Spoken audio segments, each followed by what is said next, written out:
sana katika Jumamosi nyingine ya kuelekea fainali ya shirikisho barani Afrika hapo kesho. Mimi ni Philip Cyprian pamoja na Philip Mkin pamoja na Moland na Judith, tukiwa katika kurasa za mwisho tukiangalia yaliyojiri katika siku hii ya leo. Kiukweli ukiangalia kwa undani kabisa, kuna umalizikaji wa ligi mbalimbali ulimwenguni. Jana usiku tumeweza kushuhudia Napoli akichukua taji la 6 la 5. La 5 eh? Yeah. Akichukua taji la 5 la Serie A Italy. Walikuwa wako bumper to bumper na Inter Milan. Yeah. Na wote walishinda, sema tu Inter Milan. Kuna mechi moja hapo walitoa sare hapo ndio Inter alikuwa anawaza zaidi ligi ya mabingwa. Ile mechi ya kabla ya nusu finali ile au sare. Alitoa sare ile mechi ambayo alikuwa anatakiwa ashinde. Kwa ukirudi katika mahesabu ngini unaangalia nilikwama hapa nilikwama. Kuna hilo ngine unakitafuta. Ni hiyo ya Napoli unaulizia? Napoli. Hiyo. Okay. Nilikwama hapa. Kwa watu wanakuwa na upembuzi yakinifu ya kuweza kupembua wapi walipokwama. Na mechi za jana walikuwa ukiangalia mabenchi. Kwenye benchi la Napoli walikuwa wana kama screen hivi. Wanaitazama mechi ya Inter Milan. Alafu kwenye benchi la Inter Milan na walikuwa wana kama screen pale kwenye benchi wanaitazama mechi ya Napoli. Alafu sasa nilichokigundua katika hiyo mechi ya jana ni kwamba alianza kufunga katika hizo timu mbili alikopo ni Inter Milan. Inter alichukua ubingwa kabla mechi hazijaisha. Kwa hiyo hapo baada ya dakika chache nikashangaa huku tayari kumepinduka. Ni teknolojia ambayo ipo katika upande wa mpira wa miguu kwa sasa, hasa katika kuweza kuamua matokeo ya mwisho kabisa ya kuelekea katika finali kama hizo. Mkongo Pepe Reina, goalkeeper wa Napoli, ilikuwa mechi yake ya mwisho jana. Aliaga aliaga, lakini aliaga akiwa jukwani kwa sababu kwenye mechi nafikiri kabla mechi haijamalizika alikula kadi nyekundu. Liverpool alitoka Barcelona, I think yafakaenda Liverpool. Moja kati ya magolikipa wa kongwe sana. Na wenye heshima kubwa sana kwenye soka. Sana. Haya. Leo hivi tunavyozungumza ni finali ya mkondo wa kwanza ya CAF ya ligi ya mabingwa. Mamelodi wanacheza na Pyramid, mechi ambayo itachezwa saa 10 kwa saa za Afrika Mashariki. Hizi zote ni katika kuweza kumalizia. Unajua ikishafika mwezi wa 5 mwishoni wa 6, tunakuwepo katika sisi wadau wa soka tunaingia katika off. Kwa maana kwamba timu zinapumzika. Kwa hiyo katika mashindano ya aina yote. Ijapokuwa baada ya hapo tunapumzika kidogo alafu tunaingia katika CHAN. Haya. Tuna CHAN ambayo itatuchangamsha kidogo. Itatuchangamsha na klabu FIFA. Klabu bingwa dunia. Itatuchangamsha hapo baadaye. Kikubwa kabisa naona masikio na kila kitu vimehamia Zanzibar. Kila mtu anasubiri kuona. Sababu ni nafikiri jana ilikuwa inasambaa picha ile ya kombe jipya la shirikisho. Kuna kombe jipya pia la ligi ya mabingwa Afrika. Kwa kila mtu alikuwa anasubiri kuona nini ambacho kitatokea. Ni mara ya kwanza. Nafikiri Zanzibar nao inaweka records ya kwamba ni finali imeenda kuchezeka pale. Ni jambo zuri na kwenye uwanja ambao una historia. Sababu wewe nafikiri mwandishi wa zamani unajua kwamba uwanja wa Amani una historia kubwa sana. Uwanja wa Amani una historia na ukiangalia na jinsi ambavyo ulivyotengenezwa kwa muonekano mpya ni kweli ina deserve. Na pia ukiangalia vizuri kabisa Nkini ni kwamba itakuwa inasomeka katika rekodi za historia vizazi huko kwamba Zanzibar ilishawahi kuandaa fainali kubwa barani Afrika. Uweze kufuta kombe la shirikisho. Unajua na kwetu ni mara ya kwanza kombe linafika hapa. Of course Yanga alifika finali, alifanya kazi kubwa, lakini finali ya pili ilikuwa ugenini. Lakini kwa mfumo wa Kiafrika. Kwa Benjamin Mkapa kuna vitu viwili ambavyo vimefanyika. Kuna FL kama unakumbuka. alafu Yanga. Unaweza ukasema Yanga kwa maana kwamba mechi ile ya kwanza ya mkondo wa kwanza angalau kuandikwa finali nayo iko kwenye rekodi. Kwa hiyo ni rekodi nyingine tena. Zanzibar sinaongezeka pale ndo medali kabisa. Zanzibar inaongezeka na medali pamoja na kombe lipo pale. Medali sielewa. Si watavaa medali baadaye. Medali watavaa pale pale. Medali ndio historia itajengwa of course. Yanga medali walivaa nani Algeria. Kwa huku medali kwamba tulivania medali Zanzibar visiwani. Heshima ya Zanzibar inaongezeka. Yaani ni kitu kikubwa. Hata jana nilivyokuwa nikiona yale mabango yanabandikwa yale. Alafu chini pale yana Zanzibar ni kuna kitu fulani unakifeel. Unakiona ya kwamba. So hicho tu afuna nani na jana nimeona wale RS Berkane kutoka mazoezi, umeona wakapita katika ile mitaa ya Stone Town ile ambayo unapita katikati ya Stone Town pale kuna eneo unapita kama kwenye giza kuna kama town fulani kama town hivi unapita chini wakapita pale. Ni kitu kizuri na aloenda Zanzibar sasa hivi kama ndo mara yake ya kwanza lazima atarudi. Lazima atarudia of course. Okay. Jamani, akili zetu zote ziko Zanzibar. Ali Mufti Ali Bakari kwa sasa anajiandaa pamoja na Faustine mwenzetu wanajiandaa kupanda boti kuelekea Zanzibar. Ali, tupe nini ambacho unajua bado ndo uko katika harakati za kupanda ama kukwea? Kukwea ni ndege. Kupanda boti. Kama Filipo Cyprian naona kwamba mlikuwa mnapata shida kujua kwamba ni kupanda ama kukwea, lakini vijana wa mjini huwa mara nyingi neno kukwea wanatumia katika ndege, la kwenye boti huko mara nyingi tunatumia kupanda. Na nikwambie tu ya kwamba sasa hivi tayari mimi nipo katika boti ya Azam Marine. Tuko nje huko ili tuweze kupata pepo wa bahari ya Hindi, na tayari safari muda wote inaanza, kwa sababu sasa hivi boti ambayo tumepanda ndio inageuza hapa kwa ajili ya safari ya kwenda visiwani Zanzibar, ambako inafahamika ya kwamba shughuli ni moja tu.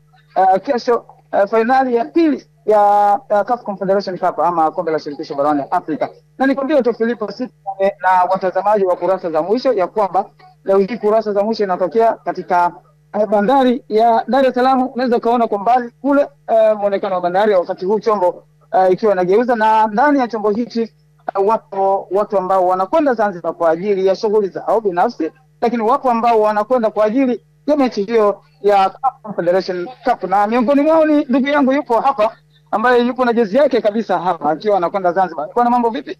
Safi. Nani wewe? Bila sasa ni kwa ajili ya Simba Sports ama sio? Ni safari ya ubwela. Ubwela. Una uhakika ubwela utafanya kazi? Moja nasema kwamba kutia wala tafsiri yake kubwa. Shabiki mmoja jana alikuwa anasema ya kwamba kama kuzungumza Kiarabu na wao wanazungumza Kiarabu, na yeye akasema alhabib. Na kama ukishindwa taarifa sema tu mambo yanakwenda mazuri, kwamba utakuwa umezungumza Kiarabu mtu atakufa vizuri. Unaizungumziaje mechi ya kesho?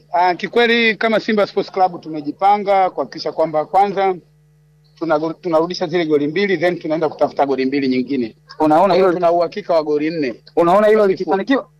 Bila shaka yote, kwa sababu tulishafanya comeback nyingi. Kwa wale watoto wadogo ambao hawajui, tulifungwa goli 4 Dar es Salaam na Mufulira Wanderers, tukaenda kumfunga kwao goli 5. Kwa hiyo sisi ndo wazee wa Almasi alitufunga kwake goli 2 na sisi tukaja kumfunga kwetu goli 2, tukaenda kwa ajili ya penalty. Kwa hiyo hatuna shaka kwenye eneo hilo, kwa sababu tumejipanga na tuna uhakika wa 100%. Matokeo ni ya kwetu Simba Sports Club. Mechi ya nusu finali Simba Sports ilicheza pale pale mkondo wa kwanza dhidi ya Stellenbosch. Sasa finali inapelekwa Dimba la Amani. Bila shaka yoyote matumaini ni kibao kabisa. Matumaini ni 100%. Tuna uhakika na hiki tunachoenda kukifanya Zanzibar. 100% Simba Sports Club tutashinda, na niwahakikishie na niwape imani wana Simba kwamba hii mechi ni yetu na hii tunabeba. Bwana, mechi ni yetu na hii tunabeba. Hayo ni maneno ya shabiki wa Simba ambaye anatoka Dar es Salaam anakwenda Zanzibar kwa ajili tu ya mechi ya CAF Confederation Cup mkondo wa pili ambao utapigwa kesho kuanzia saa 10 kamili jioni hasa msukani HD. Filipo Cyprian, ujumbe kwa majirani kwa niwape majirani. Waarabu wana neno moja na mimi naunganisha kwa Kiarabu kwa hilo. Tunasema wa mangwahi kagwahi bila sababu kwa huwa majinuni. Mtu anayecheka cheka leo bila sababu huyo ni mwenda wazimu. Kwa hiyo kesho aje ajue akina nani watacheka na kufurahi. Filipo Cyprian, umesikia ujumbe? Bwana, nimekutana na kwamba hapa wa kurasa za mwisho bwana, vizuri kabisa. Kumbe tupo wote katika safari. Bila shaka Filipo unatupata vizuri kabisa. Nipo naye hapa ndugu ya Austin. Na nipo katika chombo hapa. Bwana, mambo vipi? Safi kabisa. Upo vizuri kabisa. Tayari na tiketi yako kwa ajili ya Zanzibar. Nataka kuangalia wanasema ubaya ubwela. Hebu Sema hivyo wenyewe. wasalimie kwanza watazamaji wa kurasa za mwisho, watambue ya kwamba mchambuzi wao upo katika chombo hiki kuelekeza. Show kuona Mora, kuona Judy, Filipo Cyprian, nipo na ndugu yangu pale. Mtu wa mtaani. Sasa leo tunakutana hapa kwenye bodi tunaelekea Zanzibar kwa ajili ya fainali ya pili ya kombe la shirikisho Afrika kati ya Simba Sports Club dhidi ya Amerikani. Kuna hapa lakini kweli nimeona sijawahi natembea Zanzibar kuona foleni suluhu shida nani kombe la shirikisho inafanyika Zanzibar. Hii ni nini? Kwamba tuna uhitaji mkubwa sana wa viwanja vingi sana vikubwa vya kimataifa visambaye katika nchi yetu kuondoa hii haja. Ni kikubwa ni kwamba Watanzania wameitika. Yaani wameitika kwenye anakuja Zanzibar ataona. So nimeambiwa pia sana kwa safari za kwenda Zanzibar ni kwamba leo wahitaji ni wengi, watu ni wengi kweli kweli, na bila kuficha na tuongee tu kweli bila kumungunya maneno, pasipo kuwepo na Azam Marine sio ingekwaje. Watu wamefanya kwa sana, pamoja na ukubwa wake wote bado kuna nafasi ya uwekezaji mkubwa zaidi. Pengine niseme tu kwa mabosi wako Filipo, Azam Marine bado. Yes. Filipo Cyprian, bila shaka unatupata vizuri hapo studio. Mitana tabaka ni kwamba nafahamika ya kwamba Azam Marine wameongeza ruti kwa ajili ya kuhakikisha ya kwamba mashabiki wa Simba na wapenda wa soka kwa ujumla wa Tanzania wanaweza kufika Zanzibar kule bila tabu yoyote. Kama una jambo Filipo Cyprian hapo studio, unaweza ukaliwasilisha na kupata vizuri kabisa, nawafikia vizuri. Asante sana, na mimi kabisa mtaendelea kufika kwa wakati kabisa kwa sababu ni mwendo kama 1 hour wana hour mpaka mnafika Zanzibar, na tunaamini kabisa uwepo wenu huko utaweza kutupa nini ambacho kinaendelea. Lakini ninataka kufahamu mashabiki wengi umeona toka unavyokwenda, maana kutokana na mfululizo wa ruti za boti leo hii zikiwa zinakwenda Zanzibar na Dar es Salaam hapo. Mashabiki umeonaje? Maana tunajua kama timu hizi kubwa zipendwa. Sio ndio niseme hivyo, timu pendwa au ni timu kubwa pendwa, hujakosea. Ama timu za nani? Za nini? Ni timu pendwa sije nikaweka maneno kwa mengi hapo. Haya, timu pendwa kuna pokot na jambo mashabiki wanakupa wengi hata nje, wengine wako vipi hapo bandarini? Yes, Filipo Cyprian, sisi mimi na mwenzangu Mangasole ambaye ndio yuko nyuma ya kamera hii, kiukweli tulifika mapema sana hapa, na wakati tunajiandaa kuingia katika boti hii tuliwaona kweli mashabiki ambao pia wakiwa na bendera za Simba, lakini kwa sababu bila shaka watakuwa kama eneo mengine, lakini kiukweli idadi ya mashabiki ambao wanakwenda Zanzibar kwa ajili ya mechi hii ni kubwa, na unafahamu ya kwamba hii ni safari hii ndio ruti ya kwanza kwa asubuhi hii, nyingine ya saa 3, saa 6, nyingine saa 10, ambayo bila shaka itakuwa na mashabiki wengi kabisa, na sio tu kwamba wapo ndani tu, lakini wapo wengine ambao hapa unaona jamaa yupo na yeye ni miongoni mwa wanamichezo ambao wanakwenda Zanzibar, bila shaka wanakwenda kwa ajili ya kushuhudia ya finali ya Cup Federation Cup. Tukiongea Filipo ya mashabiki huko wengi na ndika ya vizuri sasa Zanzibar kwa Cup Federation Cup final ama sio, na kuna uhakika ya kwamba unaitazama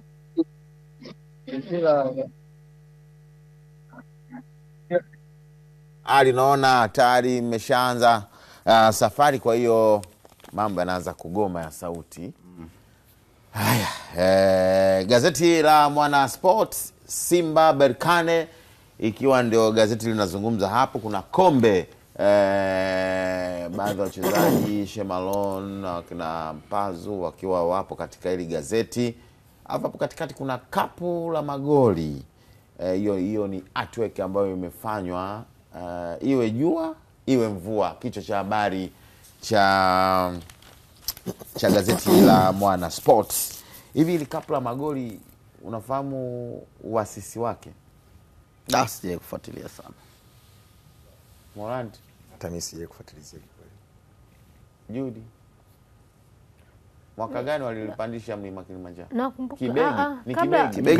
kabla ya Kibegi nakumbuka kama Kibegi Simba ndo alianzishaga ni ile kama wanaenda uwanjani na kapu hivi wanatembea nalo mashabiki. Kibegi cha magoli Mwaka juzi ilikuwa. Mwaka juzi wanakwenda kupandisha nini jezi yao kwenye mlima Kilimanjaro kama sikosei. Wakati wa uzinduzi au wakati wa nini? Kwa uzinduzi wa jezi yao mpya nakumbuka. Ile jezi kabla watu hawajaiona ile ndio Kibegi kilikuwa maarufu. Kibegi kile kilitembezwa kilipandishwa mpaka kwenye mlima Kilimanjaro kama sikosei hivyo ilikuwa. Kwa hiyo tukaja na ubaya ubwela.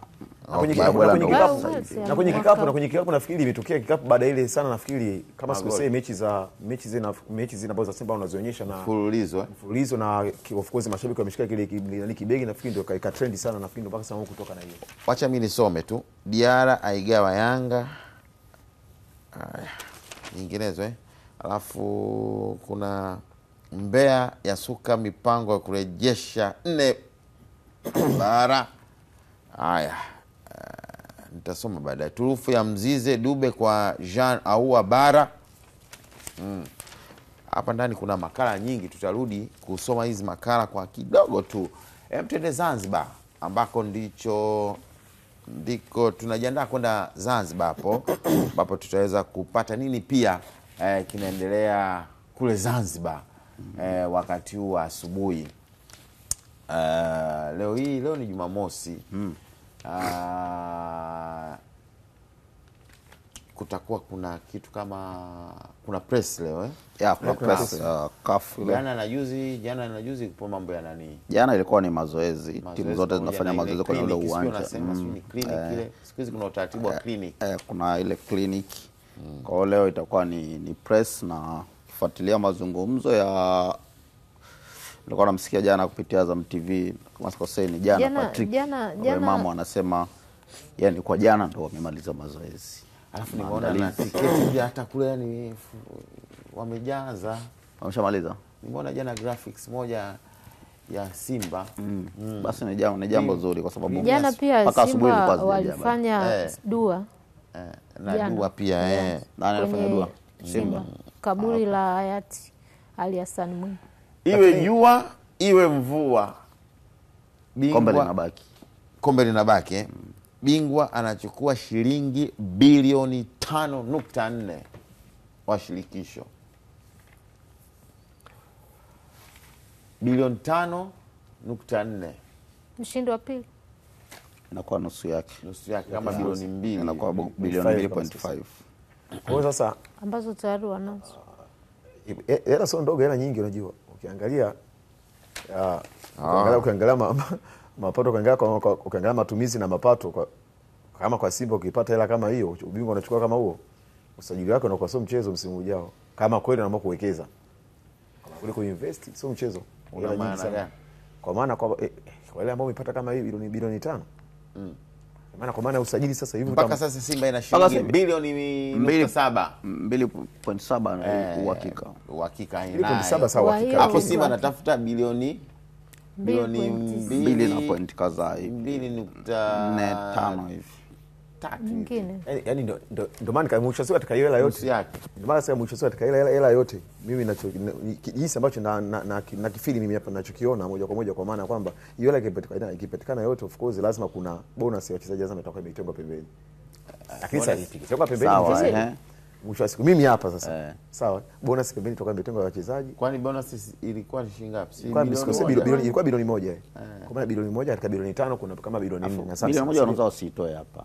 Bilioni 1 wanaweza wasitoe kwenye 5 tu. Bilioni 1 zinapatikana tu kwenye. Ya okay, inapatikana. Ndio maana nikasemaje kwa maana kwamba ukipata bilioni 5 yote mwisho wa siku Simba wanaweza wakatengeneza timu ambayo ni nzuri kwa maana ya usajili sasa. Kwa ajili ya msimu ujao. Maana kama watafanikiwa kucheza ligi ya mabingwa na usajili ukifanya mzuri na mimi naweza kafikia tena hapo ulipofikia kwa maana ukicheza finali kama ulifanya msimu wote katika kombe la shirikisho. Kwa maana ligi ya mabingwa akafanyaje? Ukaisa tena finali. Ligi ya mabingwa finali msimu ujao. Wanaweza wakacheza kwa maana kwa hela hiyo wakitumia kwa maana sasa ya usajili. Tofauti ya ligi ya mabingwa na shirikisho. Ya kwamba hapa ni bilioni 5 shirikisho. Kwenye ligi ya mabingwa au kina Mamelodi na Pyramids wanachukua bilioni 10. 10.5 bingwa wake anachukua. Alafu mshindi wa pili anachukua bilioni 5 nafikiri na .5 hivi. Chanaelewa tofauti yake sasa inapokuja. Wakati Simba hapo akimaliza nafasi ya pili atachukua bilioni 2 na point kadhaa. Yanga ambao alimaliza hatua ya makundi akishika nafasi ya 3 anachukua bilioni 1.8.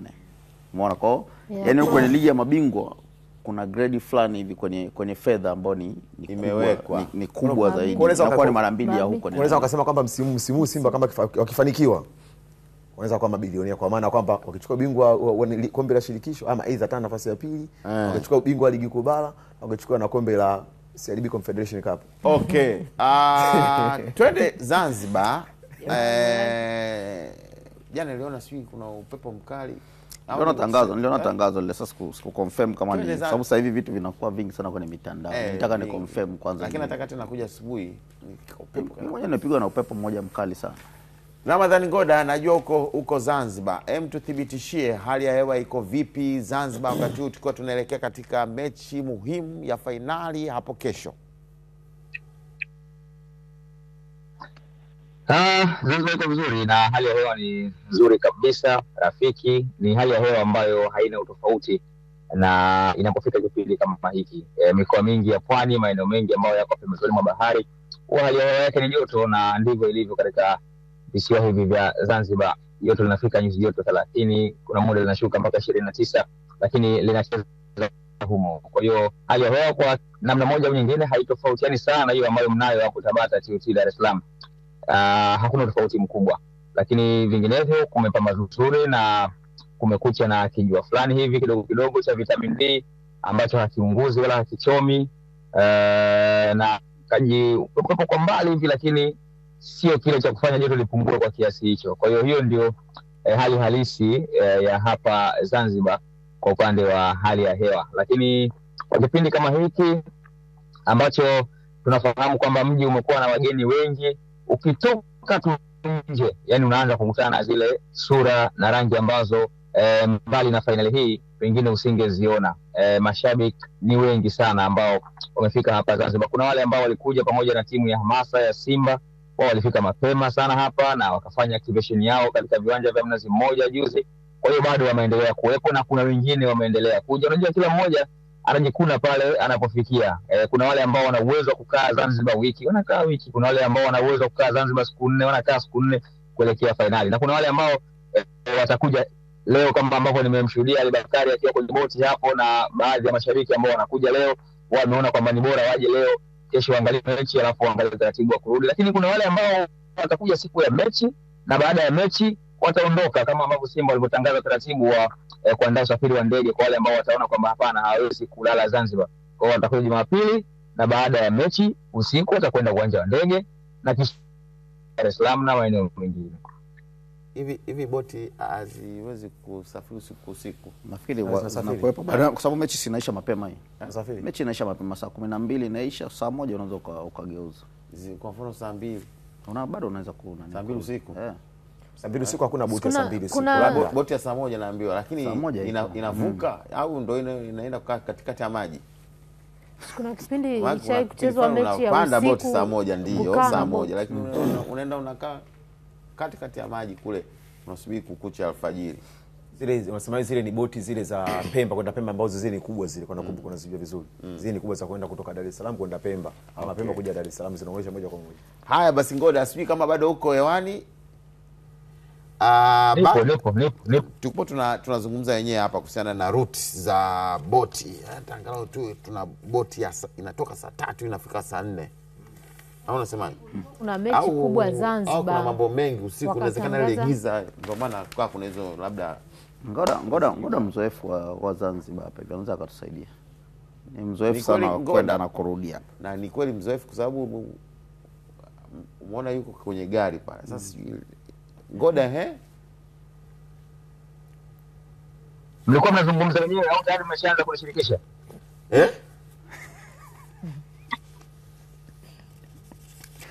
Haya bwana. Ngoda, tupo katika kurasa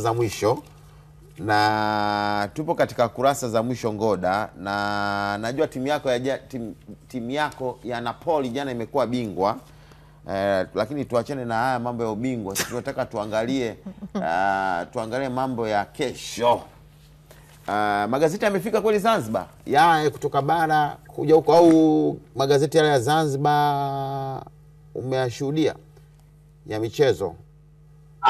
Hapana, kiukweli sijafanikiwa kutoka nje na kwenda kwenye maeneo ya viunga vya magazeti kwa asubuhi hii, lakini hakika niliyokuwa nayo ni kwamba magazeti yote leo yatakuwa yameandika vitu vingi sana kuhusiana na mechi hiyo ya fainali, kwa sababu jana kulikuwa kuna vitu vingi sana kuelekea kwenye fainali, ikiwemo mikutano na waandishi wa habari, na kuna mkutano na waandishi wa habari ambao ulifanyika uliitishwa na Wizara ya Utalii na Mambo ya Kale. Alizungumza Mheshimiwa Waziri Soraga kuelekea kwenye fainali hiyo, na kikubwa alichokizungumza ni namna gani ambavyo fainali hii itaitangaza Zanzibar na vivutio vyake kwa kiasi kikubwa, na amesisitiza kwamba Wazanzibari watumie fursa hii kuhakikisha kwamba wanatengeneza picha nzuri ya Zanzibar, ule ukarimu, namna gani ambavyo walivyokuwa wanaweza kuchangamkia fursa, kuwakaribisha wageni na namna ya kuwaonesha wageni vivutio vingi vya Zanzibar. Kwa hiyo ni kitu ambacho hata Wizara ya Utalii na Mambo ya Kale imechukulia serious sana kuhakikisha kwamba Zanzibar inatangazika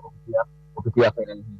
Lakini pia kulikuwa kuna ufafanuzi kuhusiana na namna ya kuingia uwanjani. Kama unavyofahamu kwamba kuna masuala ya protokali, wengine walikuwa wanahofia kwa sababu Rais Mwinyi atakuwepo uwanjani, hivyo huenda labda utaratibu wa kuingia uwanjani ukabadilika, na hasa muda wa kuingia uwanjani kukawa kuna kile kikomo cha kwamba ikifika muda fulani basi uwe tayari umeshaingia uwanjani, vinginevyo hautaingia uwanjani. Lakini ulitolewa ufafanuzi mzuri tu na kamishna wa michezo hapa Zanzibar, Mheshimiwa Amir Mohamed, na akasema kwamba mpira utabakia kuwa ni mpira, taratibu za mpira zitabakia kuwa taratibu za mpira, watu watafanya kazi yao inayotakiwa kufanywa hata kama Mheshimiwa Rais atakuwepo, lakini taratibu za kuingia uwanjani zitasalia kuwa zile. Hivyo Mheshimiwa Rais kuwepo uwanjani kesho hakutaathiri kwa namna yoyote taratibu za kuingia uwanjani ama muda wa watu kuingia uwanjani, isipokuwa tu amesisitiza kwamba watu waingie mapema ili kila mtu akae pale ambapo alikata tiketi ya kukaa, kwa sababu kuna baadhi ya maeneo mengine ambayo umekata tiketi na kama protokali tayari zimeshaanza kutoa nafasi, huenda ukajikuta unakaa sehemu nyingine tofauti na ile ambayo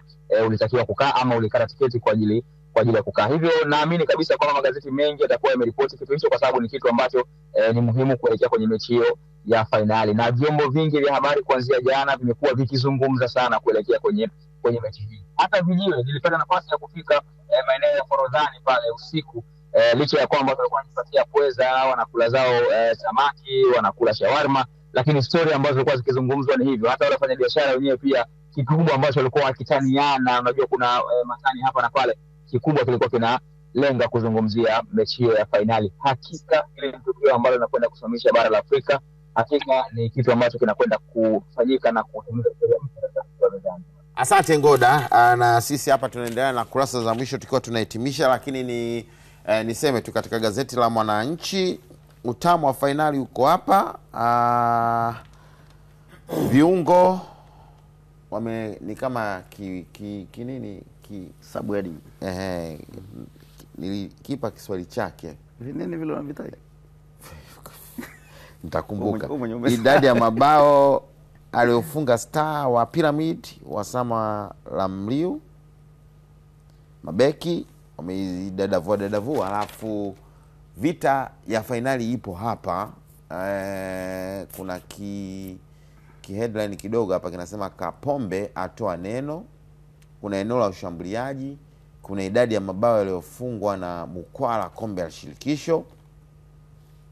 Kwa ni katika gazeti la la Mwananchi, na leo hii Mwananchi wameripoti Mamelodi Pyramid vita ya wakubwa, ikiwa inaanza leo hii kwa mchezo ambao utachezwa pale saa 10 kwa saa za Afrika Mashariki. Bonge moja la mechi. Bonge la mechi.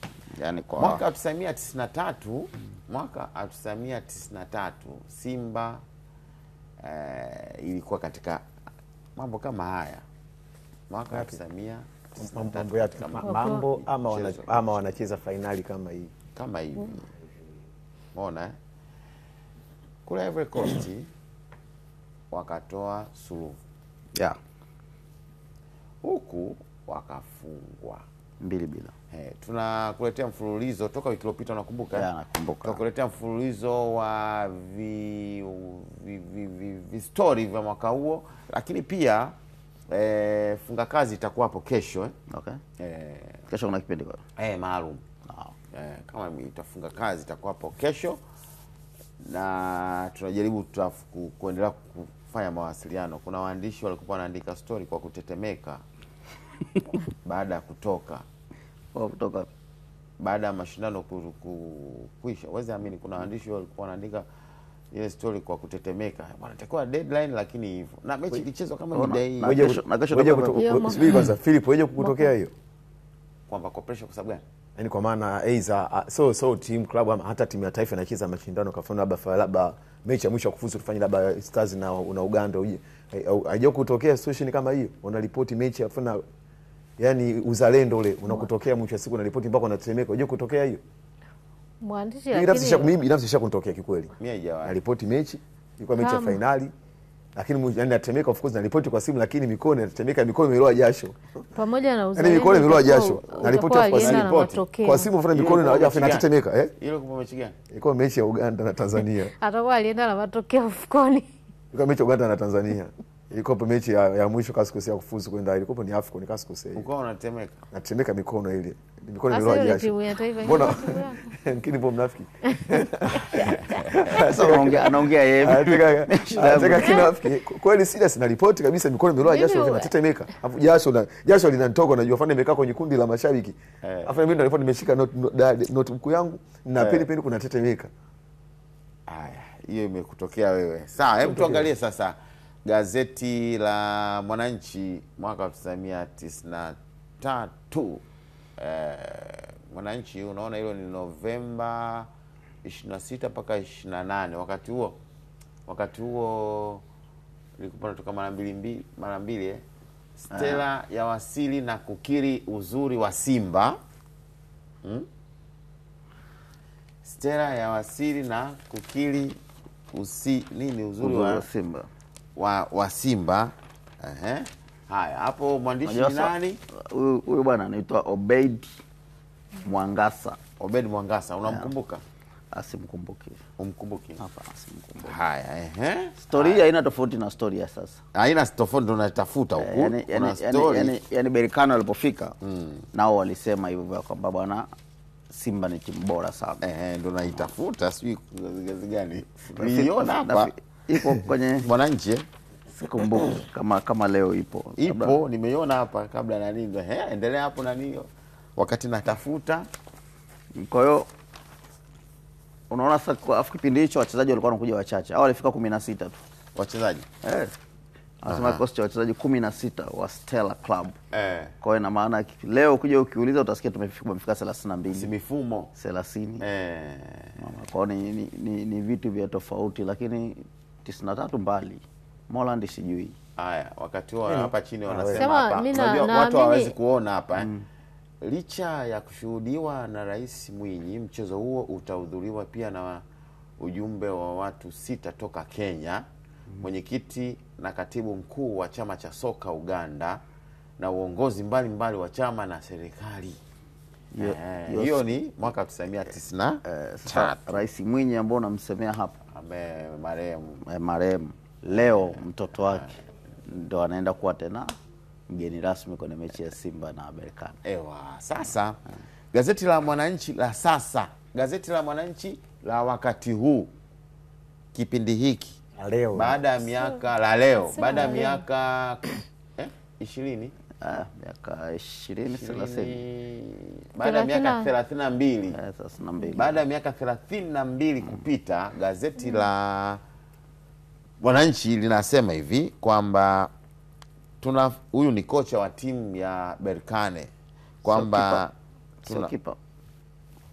kipa Berkane, kumradhi. Kipa Berkane anasema tunafahamu Simba ni timu kubwa, wanapambana mpaka mwisho, lakini tumeshikamana kama familia, tupo tayari kwa lolote.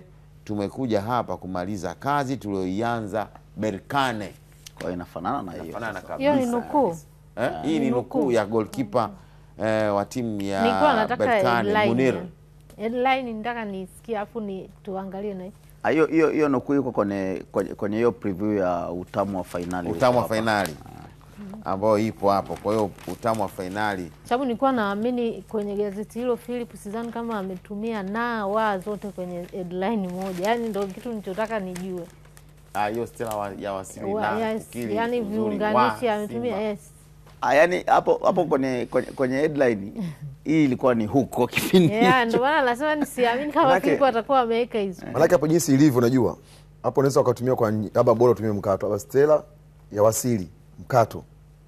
Yakili uzuri wa Simba. Lakini ikiwa inakuwa maneno mengi sana. Of course waamuzi walikuwa wanaongea hilo gazeti la Mwananchi. Waamuzi aliongea? Si hapa kwamba mwamuzi anaitwa Bema Dumbia kabla hajachezesha. Hii ni story kabla hajachezeshwa. Anasema mwamuzi aliandamana na timu hiyo, naye alisifu Simba na kusema ilicheza vizuri zaidi ya Abidjan kuliko Algeria, lakini naye akasema Stella ufanya vizuri nje.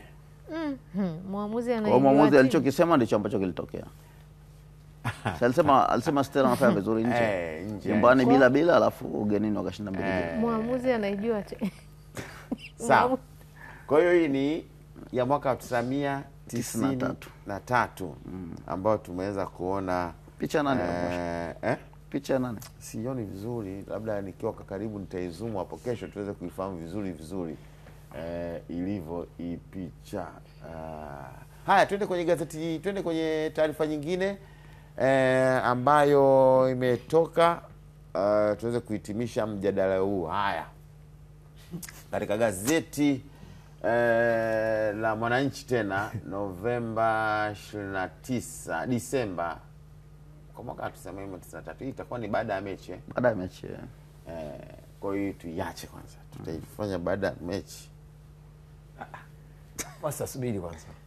Kwanza huko maana hiyo yaani mako hujizungumzia, kwa nini tusizungumzie sasa hivi? Si baada ya mechi. Au ni siko sasa kama mechi haijaisha, hii itazungumzwa baada ya mechi kumalizika. Hii sio baada ya mchezo. Baada ya kupoteza. Yaani baada ya mechi kumeshamalizika. Leo inabidi tuangalie zile ambazo kwa kuelekea kwenye hiyo mechi. Tuone Philip alivokaa pale. Alivokaa vile. Kwa nini? Yaani unapoiangalia hiyo headline. Hamna. Kwa hiyo kesho sasa tutakuwa na picha, kuna picha, kumbukumbu zangu ambazo zinaanza kutoa kidogo. Kumbukumbu zangu, kuna watu waliahidi baada ya filimbi ya mwamuzi kumalizika wakatokwa na machozi. Hivi kuna story kwamba kanga zika tupwa kipindi kile. Unaona? Ilikuwa ni kama ilivyo sasa hivi. Kama celebration kubwa. Kwanza kipindi kile inawezekana hiyo ndio kipindi ambacho Simba wenyewe huwa wanakiri ndio mechi ambao wanawake wengi zaidi walihudhuria kwenye mechi yao. Yaani wengi sana. Na ndio maana kulikuwa kuna kanga maalum nyingi maalum. Imeandikwa Simba kubwa. Simba nini? Simba taifa kubwa. Simba taifa kubwa. Simba taifa kubwa. Kwa Lilikuwa ndio jina nani? lilianzia hapo Simba taifa kubwa Nafikiri walikuwa wanalitumia. Wanasema wenyewe wanaposema walikuwa wanatumika kuanzia mwanzo pale ilikuwa tu maarufu. Katika hizo timu kuna majina yao. Yanga wana Umoja wa Mataifa sio? Umoja wa Mataifa wenyewe zamani sana. Sasa hivi ndio kidogo wamekuja na hiyo wananchi. Lakini mwanzo Yanga walikuwa Umoja wa Mataifa. Simba taifa kubwa fena kuna kombe lile kubwa limekaa lile. Katikati. Kwa hiyo kuna haja ya kuhamasisha tena sasa hivi wanawake wahudhurie zaidi mechi. Wanaenda. Sasa hivi wanaenda. Yaani sasa hivi na sasa hivi kama vile ni wengi zaidi. Yaani kipindi kile wanasema ndo walianza yani ile yani wengi zaidi kwenda kwenye. Lakini sasa kuna story ambayo imetrend juzi kasi kusema. Imetrend juzi kwa maana ya imeripotiwa kutoka Zanzibar. Kwa maana eti yani kwamba mashabiki waende lakini kule utaingia uwanjani kwa umevaa kijola. Sasa akasema za kijola na nafikiri ni nani tu ni nani fulani hivi ilitokea tu kwenye mtandao. Sikuisikia official. Ile ya lakini pia kikubwa ambacho watu wanatakiwa kujua utaratibu pia wa Zanzibar uwanjani na huku kidogo na tofauti. Yaani kuna star fulani inatakiwa kwenda uwanjani. Na sio uwanjani tu. Yaani wakati mwingine hata mtaani. Yaani kuna vitu ambavyo unatakiwa hata kama ni shabiki nini uvibievu wakati unaenda uwanjani. Hiyo ya vijora ilikuja sema Zanzibar ZFA nafikiri walisema kwamba kwenye timu za ligi kuu ndo hawataki wale kuvaa vijora ni sasa kwa sababu walizungumza katika kipindi hiki na Simba wapo nafikiri ndo watu wakawa wameunganisha lakini nafikiri inahusu zaidi timu ligi kuu ya Zanzibar. Lakini sasa katika hicho ambacho ndio kisema yeye naungana na wewe kwa maana kwamba ya ule utamaduni na asili ya Zanzibar kwa maana kwamba jinsi ya uvaji. Lakini sasa inakuja kwamba swala la mechi kama hizo Simba kumbuka kwamba mashabiki kutoka hapa ni wa Simba unajua wanakwenda kuangalia kule mechi. Najua hata ukitoka leo ukienda Uarabuni lazima ufuate utaratibu wao. Yaani haijalishi ya kwamba umeenda wapi. Ukikuta wenyewe wana utaratibu wao, utafuata utaratibu wao. Nilipofika hapa mimi asubuhi babu aliniambia ana ndoto. Ameota. Kwa sasa aliniambia ana ndoto kwa sababu ni ndoto ni ya kwake. Yaani ndoto huwezi kumlazimisha mtu. Sasa unashangaa unakuta mtu babu ana ndoto yake. Lakini wewe unaanza kuipinga ndoto yake. Sasa unaanzia kupinga ndoto ya babu. Ndio sasa anaipinga. Watu wengi mko mnaipinga ndoto yake. Kwa wakati ule anawaambia mimi nimeota ndoto hivi mnampingia kama bana hiyo haiwezi. Mimi sijampinga babu. Mimi nimepinga ndoto yako. Sijasema kama ni wewe umepinga. Hamna mtu aliyokuambia ni wewe. Sio wewe. Lakini kuna mtu alikuwa anapinga ndoto za watu. Kuna mtu. Yaani mtu akiwa na ndoto yake haipingwi. Maana yeye ndo kaishuhudia mwenyewe. Mimi kwenye gari kuna mtu alikuwa anasema yani yeye ndoto yake ameona pale bandarini. Kumejaa yani mashabiki wamejaa pale wanasubiri Simba warudi. Hiyo ni ndoto yake. Baadaye ni ndoto yake. Hajaniambia mimi kama ameona Simba wanarudi wakiwa na kombe au itakuwa ya uongo. Hiyo ni ya kwake. Yaani huwezi kuamkia kesho unaona ndoto ndo zitakuwa nyingi zaidi. Nyota Simba wajiapiza gazeti la Habari Leo kule nyuma. Alafu Yanga imewapa mapumziko wachezaji. Yanga sababu ligi inarudi baadaye kabisa. Kwa hiyo ni muda mrefu toka leo. Muda mrefu. Kwa hiyo kwani Yanga anajiandaa na mechi gani? Sina Simba. Ligi tu. Si ya ligi. Anajiandaa na ligi mechi mbili. Simba akishamaliza mechi leo anacheza tarehe 31 tena, si ndio? 31 na Singida. Na Singida kwenye 28 naza. 31. 31 na Singida. Anacheza na Singida FA. Akishatoka hapo ina maana Simba anarudi tena kucheza na Singida tena. Wanasafiri wote kwenda Manyara. Ni ligi. Alafu nafuata FA ndio inafuata hapo. Kishamaliza ligi tu wanaunga moja ndio wanaenda Manyara. Wakitoka wanaenda Manyara. Mimi nachokumbuka kama sikusei wanaanza tarehe 28 na tarehe 31. 28 ni ligi. 28 ligi, alafu anakuja kwenye Confederation Cup inakuwa ni tarehe 31. Ratiba ya mwanzo. Ina maana ni siku ngapi? Ina maana ndani ya siku 4. Ni hiyo 28 ndani ya siku 2 Simba wanacheza. Yaani wakitoka Zanzibar tu wanakuja kwa. Ina maana ndani ya siku 4. Ndani ya siku 4 wanacheza mechi mara mbili. Simba na Singida. Simba na Singida. Hiyo Singida inacheza saa ngapi? Lini? Ya ligi. Tarehe 28. KMC hapo. 28. Ligi kuu. 28 ya ligi kuu. Ligi kuu. 31 na 31 Confederation Cup. Ya ligi kuu da. 28.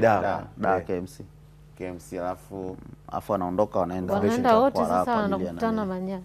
koni wanatoka tu wanakwenda. Kwa hiyo maana Simba akirudi hapa, akitoka Zanzibar tu washumwa kwamba amekuja hapa Jumatatu tarehe 26.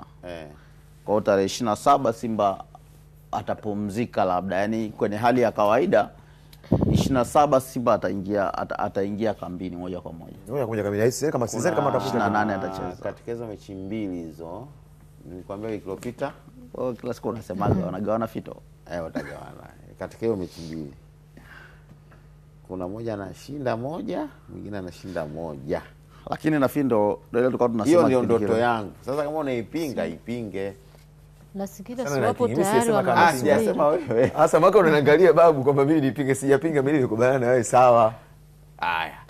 Kwa hiyo sasa ndio hivyo, Yanga yawapa mapumziko wachezaji kwa sababu ni muda mrefu. Tofauti na Simba na mpaka wakamilishe iwe, kwa sababu zile duru mbili za mwisho zile lazima zicheze kwa pamoja. Hapa kidogo kwenye usahihi hapo walipa mapumziko ni wachezaji ambao hawajaitwa timu ya taifa. Watu wa timu ya taifa wale wote wanakwenda kwenye timu zao za taifa, lakini wale ambao wako national team ndio wamepewa mapumziko. Kuna makala pia kubwa kabisa katika gazeti la Habari Leo. Nimependa headline yake. Hili tunabeba. Yaani tayari. Hiyo nimependa headline. Mimi kilicho nifanya niipende Simba mimi ni kwamba celebrations zimeanza mapema. Yaani hata yule adui ambaye yupo naona lazima apate mchecheto.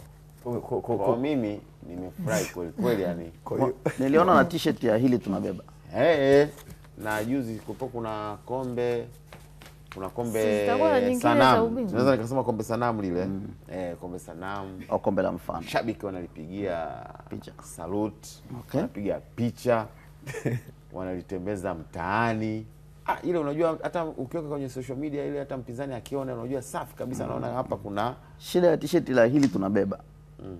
T-shirt za shida yake usipobeba. Afu ikoni hamna hivi za ubingwa ambazo zimeandaliwa kabisa. Sasa ile si baada ya kuchukua ubingwa. Bado baada ya kuchukua ubingwa. Sasa zinatengenezwa muda gani? Si zinakuwa zimeandaliwa? Tunavyojuana lipo kwenye mabox. Lazima yuko kwenye box size hizo hawezi kukaza. Kama ukikosa hazitaonekana. Lakini angalau hili tunabeba slogan. Zinaibukaga. Ile siri huwa ifichikaji. Lakini watachoma na mabox hayafunguliwa. Unatupa. Lakini hiyo nini? Wakati wasema kwamba t-shirt zimetoka hili tunabeba. Ulimwangalia kati Philip anakuangalia hapo. Nimemwambia shida zile ni kwamba usipobeba. Yaani kesho yake huwezi tena kuvaa. Yaani sasa hivi unaweza kaivaa vizuri. Bana watu wanavaa. Hili tunabeba alafu unageuza. Unaweza babu, unaligeuza. Mimi naenda tu kubadilisha pale bahati mbaya. Itakuwa na uchafu. Uchafu. Unageuza babu, unigeuze tu hivi. Afu na maisha yanaendelea. Kwani ukitumia kuangalia kuna shida? Mtu anaweza kubadilisha pale uwanja. Ya ubingwa. Ya ubingwa unaivaa lini? Yaani umeshakosa ubingwa Jumapili bahati mbaya. Jumatatu unavaa? Hapana, mimi si ndo maana nimesema zipo tayari kwenye maboksi. Unasema lazima zitatoka. Ngasema labda zitachoma maboksi hayafunguliwa. Na ningefurahi tutengeneze makala ya wote wawili. Naamini wote wawili. Berkane lazima naye ana t-shirt yake. Ipo lazima. Ile kwamba anaweza akavaa hata kifuani hapa. Sasa mbona asimanga t-shirt yake sema ana t-shirt zao. Sasa hivyo. Umeona Asi wapinzani si tuna au zinaandaliwa plain afu zile zinakuja tu kuwekwa fast. Au kabisa yani. Sasa unajua ile ni inatakiwa the moment pale biashara inafanyika pale. Yaani kwamba Simba bingwa labda au Berkane bingwa, umeona kuna sasa makala kwa mfano uzito wa fulani bingwa alafu sio bingwa umelivaa hapa. Unajua kuna mtu anaweza akajisahau umeona au t-shirt zikaibuka pale tufanye makala ya ile kitu, itakuwa ni emotion nzuri sana.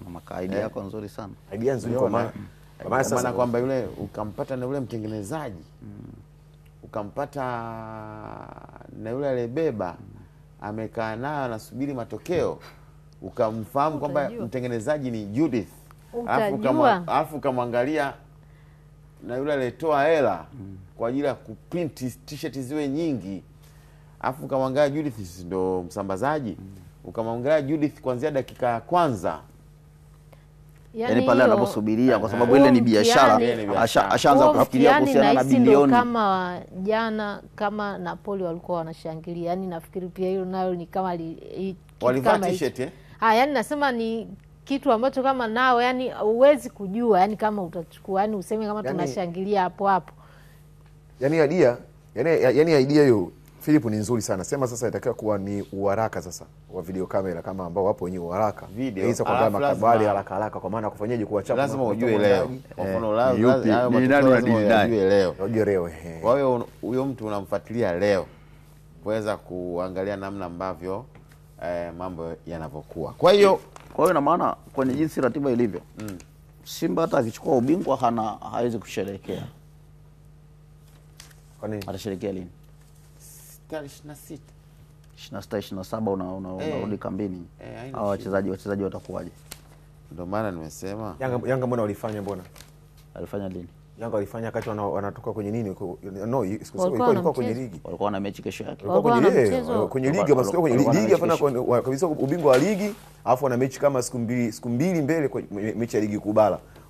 Ubingwa siku kama wamechukua ubingwa kwa mkoani msimu uliopita. Wamesha mechi ya mwisho wapi? Mkoani. Wakaja mpaka pale kwa Mkapa wakashangilia. Wakatoka na kumalizia mechi ya mwisho ya Confederation Cup. Unakumbuka? Baada kabisa kombe la ligi, uwanja ndege kama sikosei, si mkoani umetoka. Baada hapo celebration tata mpaka klabuni akatoka hapo asubuhi yake akaondoka kutoka mechi ya mwisho. Nafikiri ndio walienda kucheza na Azam Tanga. Yanga sasa ilishachukua ubingwa ligi kuu. Hapo alikuwa alikuwa na Confederation Cup finali. Ndio nasema ubingwa wa ligi alikuwa ameshachukua. Ameshachukua Hiyo mechi alikuwa ndio sasa ya ligi ya nini? Ya finali ilikuwa?